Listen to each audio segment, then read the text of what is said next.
আজ তোমায় নিয়ে শুরু হলো নতুন জীবন, সবে লাগে যেন দুটি চোখে স্বপ্ন এখন।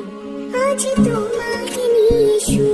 হ্যালো এভরিওয়ান, আমি সাথী। আবারও আমার নতুন একটি ব্লগে আপনাদের সবাইকে স্বাগতম জানাই। দেশের এরকম পরিস্থিতিতে আমরা কেউই ভালো নেই, তবু আমাদের সবাইকে ভালো থাকার চেষ্টা করতে হবে। ঈশ্বরের কাছে একটাই প্রার্থনা করি যেন দেশের সবকিছু তাড়াতাড়ি ঠিকঠাক হয়ে যায়। তো এবার মূল কথায় আসি, আমার বিয়ের এত বছর হওয়ার পরেও কেন আমি আমার নিজের সংসারটাকে এখনো গুছিয়ে নেইনি, সবকিছুই আপনাদের সাথে আস্তে আস্তে শেয়ার করব। বিয়ে হওয়ার পর থেকেই আমি আমার বাবার বাড়িতেই বেশি থেকেছি, শ্বশুর বাড়িতে খুব কম থেকেছি। আপনারা হয়তো কম বেশি সবাই এটা জানেন যে আমার হাজব্যান্ড আর্মিতে জব করে, তো এটাই হচ্ছে তার মূল কারণ। হাজব্যান্ড বাইরে থাকলে শ্বশুর বাড়িতে থাকতে তেমন একটা ভালো লাগে না, এই জন্য বাবার বাড়িতে থাকা। যেহেতু বাবার বাড়িতে সবকিছু চেনা জানা, এখানে কোনো কিছুই চেনা জানা নেই, তাই বাবার বাড়িতে থাকতেই বেশি ভালো লাগে। আর সেখানে যেহেতু অনেক বছর ছিলাম ছোট থেকে, তো সেখানেই থাকতেই বেশি ভালো লাগে, এখানে খুব কম থাকা হয়। তবে হ্যাঁ, আর একটা কথা, বাবার বাড়িতে থাকতে গেলেও অনেক মানুষ নানা রকম কথা বলে, সেগুলোও সহ্য করতে হয়, শুনতে হয়। আমার জানা মতে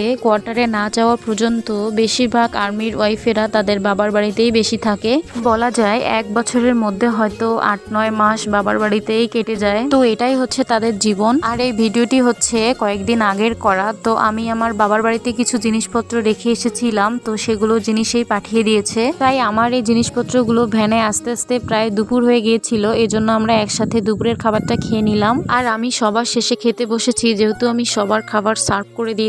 আজকে কি কি রান্না করেছি সবকিছুই তো আপনারা দেখতেই পেলেন। তারপরে এই তো বিকেল বেলা একটু কেক খেলাম। আমার ভিডিওটি যদি আপনাদের ভালো লেগে থাকে তাহলে অবশ্যই আপনারা আমাকে সাপোর্ট করবেন। তো আপনারা ভালো থাকবেন, টাটা।